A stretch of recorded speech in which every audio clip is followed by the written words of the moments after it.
আচ্ছা, তো আমরা লাস্ট ভিডিওতে অ্যাকচুয়ালি দেখছি যে আমাদের যদি আমরা এসে ফিরে যাই, আমরা অ্যাকচুয়ালি লাস্ট ভিডিওতে দেখছিলাম যে কোরিলেশনের বিষয়টা, যে আমরা গ্রাফ এঁকে দেখছিলাম যে লিনিয়ার একটা গ্রাফ পেলে আমরা বলতেছি লিনিয়ার রিগ্রেশন, এখন ওটা আপওয়ার্ড হইলে পজিটিভ অ্যান্ড ডাউনওয়ার্ড হইলে হচ্ছে আমরা নেগেটিভ রিলেশন বলছি। এখন এই ওভারঅল বিষয়টা আমরা একটু স্ট্যাটিস্টিক্যাল ফর্মুলা ইউজ করে দেখি অ্যাকচুয়ালি আমাদের অ্যানালাইসিস বা গ্রাফের যেই আমরা কনক্লুশন দিলাম সেটা অ্যাকচুয়ালি ঠিক আছে কিনা। তো এই কোরিলেশন যখন আমরা স্ট্যাটিস্টিক্সে দেখব তখন আমরা হচ্ছে মানে দুইটা ভ্যালু পাবো। আমরা যখন পিয়ারসন কোরিলেশন বলে অ্যাকচুয়ালি আমরা যে প্রসিডিওর ফলো করতেছি পিয়ারসন কোরিলেশন, তো পিয়ারসন কোরিলেশনের থ্রুতে আমরা দুইটা গ্রুপের বা দুইটা কলামের মধ্যে দুইটা ভ্যালু পাবো। First one is correlation coefficient and the second one is P value. তো কোরিলেশন কোইফিশিয়েন্টের ভ্যালু যখন +1 কাছাকাছি হবে তখন আমরা সেটাকে বলতে পারি যে এটা হচ্ছে একটা সিগনিফিক্যান্ট, যদি বলি তাহলে হচ্ছে যখন আমরা হচ্ছে দেখব যে +1 কাছাকাছি তখন আমরা বলতে পারি যে হ্যাঁ এদের রিলেশনটা অ্যাকচুয়ালি ঠিক আছে। আর যখন আমাদের রিলেশনটা যখন আমাদের -1 কাছাকাছি যাবে তখন আমরা বলবো যে হ্যাঁ এদের কোরিলেশন আছে বাট নেগেটিভ রিলেশন। তো আমাদের হচ্ছে ফার্স্টে +1 থাকলে আমরা বলবো লার্জ পজিটিভ রিলেশন, যদি -1 থাকে তাহলে আমরা বলবো যে large negative relation. That means আমরা হচ্ছে সেকেন্ড যে এক্সাম্পলটা পালাম এই যে এইটা নেগেটিভ রিলেশন। অ্যান্ড যদি থার্ড ওয়ান যদি এই ভ্যালুটা কোরিলেশন কোইফিশিয়েন্ট যদি 0 হয় তাহলে বলবো যে এদের মধ্যে কোনো রিলেশনই নাই। এখন এই যে আমরা রিলেশন পাইলাম যে +1 থাকলে পজিটিভ, -1 থাকলে নেগেটিভ অ্যান্ড 0 থাকলে নো রিলেশন, তো এখন এই রিলেশনটা কতটা স্ট্রং সেইটা দেখতে হলে আমাদের ফলো করতে হবে পি ভ্যালু। আমরা সেকেন্ড যে ভ্যালুটা অ্যাকচুয়ালি পাবো, তো পি ভ্যালু যদি 0.001 থেকে ছোট হয় তাহলে আমরা বলবো এখানে স্ট্রং রিলেশন আছে। পি ভ্যালু যদি 0.05 থেকে ছোট হয় তাহলে আমরা বলবো মডারেট রিলেশন। দেন আমাদের পি ভ্যালু যদি 0.1 থেকে ছোট হয় তাহলে বলবো যে এখানে রিলেশন আছে বাট উইক। আর পি ভ্যালু যদি 0.1 থেকে বড় হয় then we will see that there is no relation between these two groups. So let's move on with our Pearson correlation in pandas. Now let's see how it happens. Okay, আমি just remove করে দিচ্ছি everything. Now okay, আমরা কিছু sell add করে নিই ফার্স্টেই, দেন আমরা একটু হেডিং দেই যে এখানে আমাদের পিয়ারসন কোরিলেশন আমরা কাজ করতেছি অ্যাডভান্স।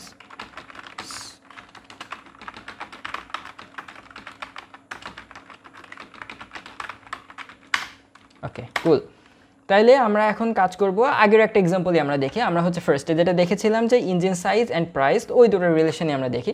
তো পিয়ারসন কোরিলেশন করতে হইলে আমাদের হচ্ছে ফার্স্টে সাইকিট লার্ন নামে একটা লাইব্রেরি লিনিয়ার মডেল আমাদের হচ্ছে ফার্স্টে যে আমরা স্ট্যাট নিয়ে কাজ করতেছিলাম সেটা দিয়ে আমরা কাজ করতে পারি, প্রবলেম নাই। স্ট্যাট আমরা এর আগে করছি, স্ট্যাটের হচ্ছে আমরা এই যে সাইপাইতে আমরা স্ট্যাট মডেল ইম্পোর্ট করছিলাম, তো সেই স্ট্যাটসের আমরা পিয়ারসন আগ নামে একটা ফাংশন আছে সেটা ইউজ করব।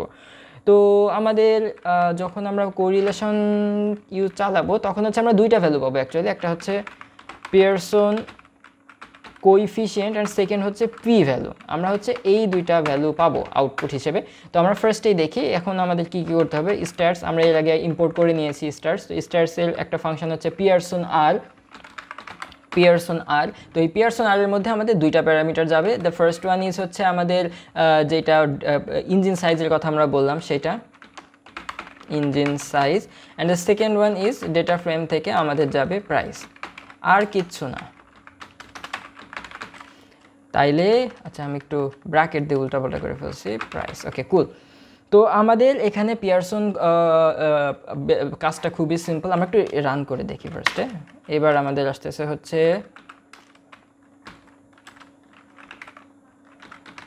পিয়ারসন কোইফিশিয়েন্ট পেয়েছি আর হচ্ছে আমরা পি ভ্যালু পেয়েছি। ওকে কুল, তো আমরা এখন যদি একটু দেখি আরেকবার পুরো বিষয়টা, আমরা হচ্ছে আগে যে স্টার্স মডেলটা ইম্পোর্ট করে আনছিলাম, একটু কালারটা চেঞ্জ করে নিই। আমরা যে আগে স্ট্যাটসটা ইম্পোর্ট করে আসছিলাম সেই স্ট্যাটস লাইব্রেরির পিয়ারসন আর নামে একটা ফাংশন আছে, সেটা আমরা ইউজ করতেছি। ফার্স্ট প্যারামিটার হিসেবে যাবে আমাদের engine size and second parameter হিসেবে যাবে আমাদের price.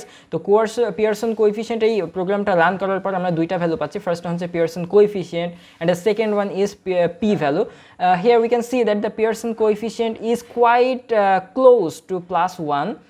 because it's 0.87, which is near close to, very close to +1. That's why we can say that there is a large positive relation. And if we follow the p-value, we can see that it's much smaller than 0.001, because you can see that 9.2 into 10 to the power minus 64 is much smaller than 0.005. So that's why we can say that the relation is much strong, as we saw the value first.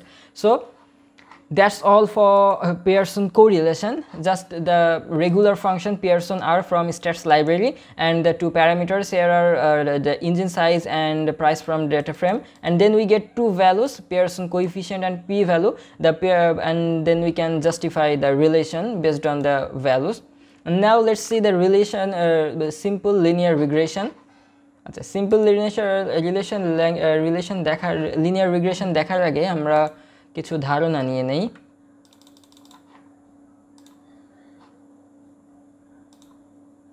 আচ্ছা, I think I should have zoomed a little bit. Okay, আমি একটু zoom করে নেই। আচ্ছা, তো আমরা এবার এখানে পিয়ারসন, এখানে আমরা হচ্ছে সিম্পল লিনিয়ার রিগ্রেশন নিয়ে কাজ করব।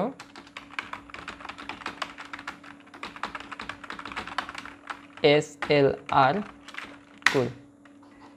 আচ্ছা, আমরা লিনিয়ার রিগ্রেশনে যদি একটু ধারণা নেই, আমরা একটু করে নেই, কুল। আচ্ছা, আমরা যদি একটা সিম্পল একটা রিলেশন দেখি, y ইকুয়ালস b0 প্লাস হচ্ছে b1x, একটা সিম্পল একটা আমাদের ইকুয়েশন যদি আমরা দেখি, এখানে b1 হচ্ছে অ্যাকচুয়ালি ইন্টারসেপ্ট, অ্যান্ড এই যে b0 হচ্ছে ইন্টারসেপ্ট অ্যান্ড b1 এইটা হচ্ছে আমাদের অ্যাকচুয়ালি স্লোপ। আর আমাদের ওভারঅল কাজ হবে হচ্ছে এই যে x এর বিভিন্ন ভ্যালুর জন্য আমাদের অ্যাকচুয়ালি y এর যেই কি ভ্যালু হয় সেটা হচ্ছে প্রেডিক্ট করা। So that's why x here is the predictor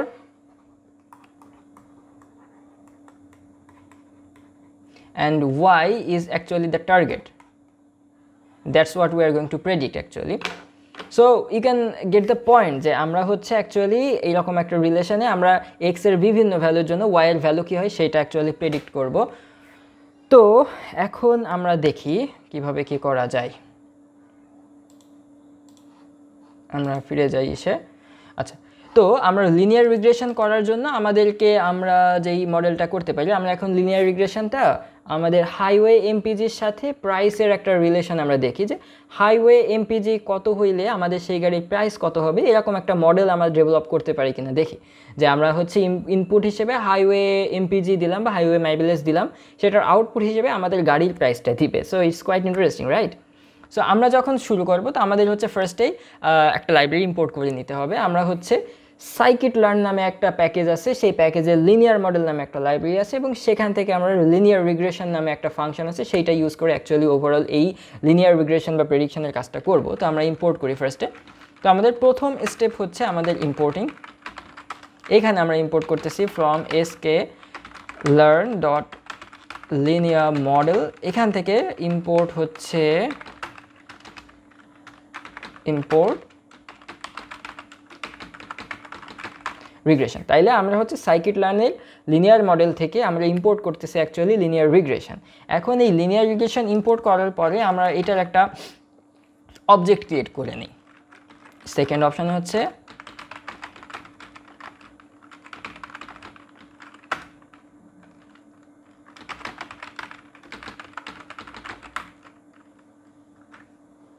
actually linear regression তো একটা কনস্ট্রাক্টর, তো এটার একটা অবজেক্ট আমরা ক্রিয়েট করে নিই এবং সেটার নাম দিই সিম্পল হচ্ছে LM, যেন বারবার আমরা LM হিসেবে পুরোটা ইউজ করে নিতে পারি। তো এই যে লিনিয়ার রিগ্রেশন কনস্ট্রাক্টর থেকে আমরা হচ্ছে একটা LM অবজেক্ট তৈরি করে নিলাম।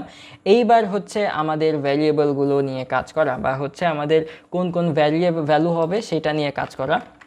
তো আমরা হচ্ছে ভ্যারিয়েবলস কী হবে সেটা একটু দেখি। আমাদের এক্স অ্যাক্সিসে অ্যাকচুয়ালি যাবে হচ্ছে আমাদের হাইওয়ে এমপিজি যেটা আছে সেটা, কারণ আমরা হচ্ছে হাইওয়ে এমপিজিকে প্রেডিক্টর হিসেবে ইউজ করতেছি, and you know predictor is actually the definitely the x, and the target is price. That's why we will set the price in the y axis. So let's continue. So আমাদের যাচ্ছে হচ্ছে তাহলে df high way MPEG, এটা যাচ্ছে হচ্ছে আমাদের X axis, and second we get the Y and it's definitely price. তাহলে আমাদের ভ্যারিয়েবল ডিক্লেয়ার করা হয়ে গেছে। এবার আমরা করব হচ্ছে আমাদের এই মডেলটা ফিট করব, just for fit the model. এখানে আমাদের কাজ হবে জাস্ট খুবই simple, lm dot fit X and Y, আর কিছু না। তো আমরা দেখলাম আমরা হচ্ছে এলএমকে আগে থেকেই লিনিয়ার রিগ্রেশন কনস্ট্রাক্টরের থ্রুতে একটা অবজেক্ট ক্রিয়েট করে নিছি এলএম। সো সেই এলএমকে আমরা কল করলাম এবং সেখানে ফিট করে দিলাম আমাদের এক্স অ্যাক্সিসে কী যাবে এবং ওয়াই অ্যাক্সিসে কী যাবে সেই ভ্যালু দুইটা। এবার আমরা একটু রান করে দেখি কী কী ইরর আমরা পাই। আচ্ছা, এখানে ফার্স্টে ইরর দিচ্ছে হচ্ছে এলএম ইজ নট ডিফাইন্ড, তার মানে আমাদের সামহাউ আচ্ছা আমরা রান করতে করতে আসি। প্রথমে আমরা লিনিয়ার রিগ্রেশন রান করলাম, আমাদের অ্যাকচুয়ালি লার্ন করা হয়নি, যদিও আমরা লিখেছি বাট রান করা হয়নি। তো আমরা কোডগুলো এক এক করে রান করি। তো এখানে আমাদের অনেকগুলো ইরর চলে এসেছে। আমাদের বলতেছে reshape your data either using array.reshape 1 + 1 if your data is a single feature or array reshape at if c। আমাদের সবসময় এই টাইপের ইররগুলো খুবই কমন পাইথনে, খুবই যে কোনো কাজের ক্ষেত্রে, যে কোনো ডেভেলপমেন্ট ওর অ্যানালিসিস পারপোজে আমাদের ইরর জিনিসটা খুবই কমন। তো আমাদের ফার্স্টে যেটা করতে হয় ইরর সলভিংয়ের ক্ষেত্রে বা বাগ ফিক্সিংয়ের ক্ষেত্রে আমাদের ইররটাকে ভালোভাবে পড়তে হয়। তো আমরা যদি একটু দেখি আমাদের ইরর অ্যাকচুয়ালি বলতেছে আমাদের এটাকে 2D অ্যারে হিসেবে শেপ করার দরকার, মানে রিশেপ প্রয়োজন। তো আমাদের গাইডলাইনও দিয়ে দিছে। তো আমরা সেই গাইডলাইনটা জাস্ট ফলো করে দেখি কী আসে। আমাদের প্রবলেম হয়েছে অ্যাকচুয়ালি হাইওয়ে এমপিজি নিয়ে, এখানে নামপাইয়ের থ্রুতে অ্যারেতে কনভার্ট করে দেন আমাদেরকে দিতে হবে এটাকে।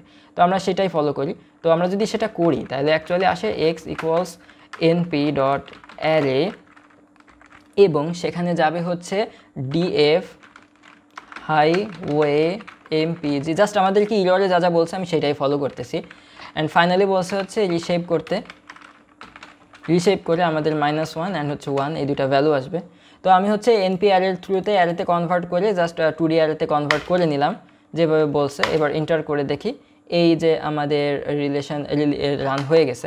এখন আমরা হচ্ছে এই যে রান হইলো, এবার হচ্ছে আমরা একটু এদের কোইফিশিয়েন্ট আর স্লোপের যে বিষয়টা আমরা ফার্স্ট দেখছিলাম সেই দুটো একটু ধারণা নিয়ে নিই, ইন্টারসেপ্ট এবং কোইফিশিয়েন্ট বা স্লোপ যেটা বলি। তো lm ডট ইন্টারসেপ্ট যদি দেই তাহলে আমরা হচ্ছে একটা ভ্যালু পেয়ে গেলাম, অ্যান্ড lm ডট কোইফিশিয়েন্ট যদি দেই তাহলে হচ্ছে আমরা আরেকটা ভ্যালু পেয়ে গেলাম। তো আমাদের অ্যাকচুয়ালি যে টার্গেট যেটা ছিল সেটা আমরা পেয়ে গেছি। এখন আমরা একটু প্রেডিকশানের দিকে তাকাই যে আমরা হচ্ছে কনক্লুশন ইন্টারসেপ্ট স্লোপ ওকে। আচ্ছা, এখন যদি আমরা একটু দেখি এখানে লেখি আমরা একটু, তো আমাদের অ্যাকচুয়ালি টার্গেট ছিল কি আমরা হচ্ছে প্রাইসকে প্রেডিক্ট করব। তো প্রাইস সমান হচ্ছে আমাদের তাইলে ওভারঅল এটা যদি আমাদের ওয়াই হয় তাহলে এখানে আসতেছে হচ্ছে আমাদের b0 প্লাস হচ্ছে b1 অ্যান্ড হচ্ছে এক্স। ওভারঅল ইকুয়েশন ছিল আমাদের এইটা। তো আমরা সেইটা আদলেই লিখি। আমাদের এখানে যেহেতু আমরা টার্গেট হচ্ছে প্রাইস তাহলে আমাদের প্রাইস ইকুয়ালস এখানে b1 যদি আমরা বলি, b1টা অ্যাকচুয়ালি হচ্ছে আমাদের ইন্টারসেপ্ট। তো ইন্টারসেপ্ট আমরা কত পেয়েছি, এই যে আমাদের ভ্যালুটা পেয়েছি 38,423.3 কুল। এর সাথে প্লাস b1 হচ্ছে আমাদের কোইফিশিয়েন্ট বা হচ্ছে স্লোপ যেটা বলে, এটা হচ্ছে আমাদের -821। তাইলে এরপর আসতেছে হচ্ছে আমাদের প্রাইস, তারপর হচ্ছে হাইওয়ে এমপিজি লিখে দিলাম, I mean you can get the point. তাহলে হচ্ছে আমাদের এখানে প্লাসে মাইনাসে এটা ভ্যানিশ হয়ে এখানে অ্যাকচুয়ালি একটা মাইনাস আসবে ফাইনালি। তো এই হচ্ছে আমাদের ওভারঅল ইকুয়েশন যে আমরা লিনিয়ার রিগ্রেশনের থ্রুতে আমরা হচ্ছে হাইওয়ে এমপিজি এবং প্রাইসের মধ্যে প্রথমে আমরা একটা মডেল দাঁড় করাইছি, দাঁড় করে ফাইনালি আমরা যখন প্রেডিক্ট বা হচ্ছে ফিট করলাম তারপরে আমরা ইন্টারসেপ্ট অ্যান্ড হচ্ছে কোইফিশিয়েন্ট দুইটা ভ্যালু পাইছি। তো ভ্যালু পাওয়ার পরে আমরা এবার ডেফিনেটলি প্রেডিক্ট করতে পারি যে প্রাইস কত হবে। তো আমরা যদি এখানে হাইওয়ে এমপিজি যে কোনো একটা ভ্যালু বসাই দিই তাহলে আমাদের ওভারঅল বলে দিবে সেই গাড়ির প্রাইসটা কত। তো এই হচ্ছে বেসিক প্রসেস। তো এখানে যদি আমরা আরেকটা লাইন করতে চাই, আরেকটা লাইন করতে বলতে আমাদের হাইওয়ে এমপিজিতে যতগুলো ভ্যালু আছে তার প্রত্যেকটা ভ্যালুর এগনেস্টে আমাদের প্রাইস কত হবে সেটা যদি আমরা প্রেডিক্ট করতে চাই করতে পারি। তো যেটা আমাদের এখন অ্যাকচুয়ালি অতটা প্রয়োজন নাই। অ্যাকচুয়ালি